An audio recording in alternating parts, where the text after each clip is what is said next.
Brothers, this is Dr. Phil Chavez of the Men's Academy. On September 8th, 70 AD, that marks the day of the final events of the brutal siege of Jerusalem. The fall of the city marked also the conclusion of a 4-year campaign against Jewish insurgency in Judea. Now, the Jews were difficult for the Romans to subjugate, and these invaders faced continual insurrections.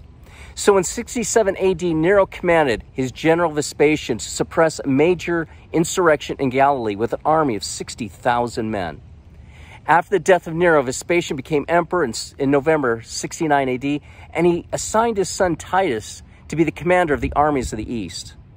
On April 23rd, 70 AD, the Romans surrounded Jerusalem. Now Titus began his siege of the city when it was crowded with Jews who came for the feast of the Passover. The city fell in parts as Romans invaded at enormous cost of soldiers. Jerusalem was fully in the hands of the Romans by August 1st after 143 days of fighting. The temple was destroyed and all hope for Jerusalem was lost. But it took over 1 month for the Romans to finish destroying the city, crush remaining defenders, and carry out their executions. By September 8th, John and Simon, 2 of the leading insurrectionist leaders, surrendered. The city was completely razed, with the exception of buildings utilized by the Roman army. Some actually believe that the house of the Last Supper and of Pentecost was spared and became the first Christian church. Now, Christians experienced limited killings or capture in Jerusalem, for they not only fled Jerusalem, giving wide persecution, but also many recalled Christ's prophecy in Luke 19. For the day shall come upon you when your enemies will cast up a bank about you and surround you, and hem you in on every side, and dash you to the ground, you and your children within you, and they will not leave one stone upon another. According to the Roman author Tacitus, 600,000 Jews perished during and after the siege, many by crucifixion.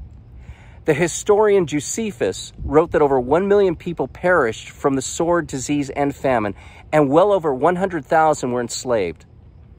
Titus returned with his troops into Rome in victory with thousands of Jewish slaves on forced march. The critical spoils of war, the treasures of the temple, were paraded before the people, which only the high priest was allowed to see.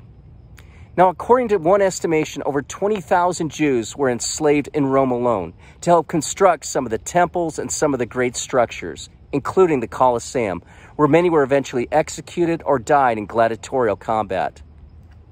Brothers, the Jewish history of conflict and persecution has been a long one, really since its very existence. The Israelite people have not seen long periods free from oppression. Now may all people of goodwill, and Christians especially, who owe their patrimony to their Israelite ancestors, give the needful and proper aid so the people and the nation may exist with identity and with freedom. Brothers, God be with you.